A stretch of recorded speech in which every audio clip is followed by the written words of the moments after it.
Magkasamang nagtungo ang barko ng Philippine Coast Guard at 5 fishery patrol vessels ng Bureau of Fisheries and Aquatic Resources sa Baho de Masinloc nitong weekend. Kasunod ito ng patuloy na pangharas ng Chinese Coast Guard sa mahigit 20 bangkang pangisda ng mga Pilipino noong nakaraang linggo.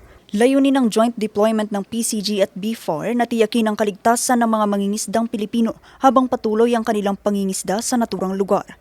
Pero nang makarating sila sa lugar, patuloy pa rin ang paglapit ng mga bangka ng Chinese Coast Guard sa lugar.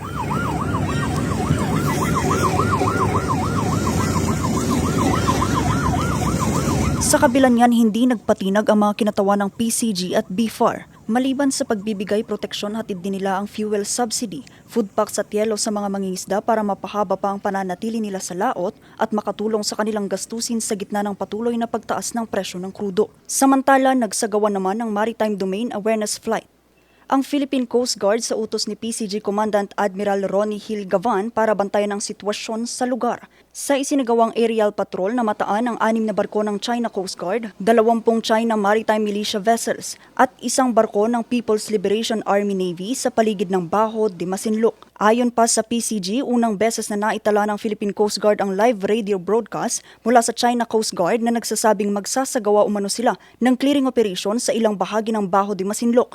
Iginiit naman ng Philippine Coast Guard na patuloy nilang susuportahan ang paninindigan ng pamahalaan na ipagtanggol ang soberanya at maritime jurisdiction ng Pilipinas sa West Philippine Sea.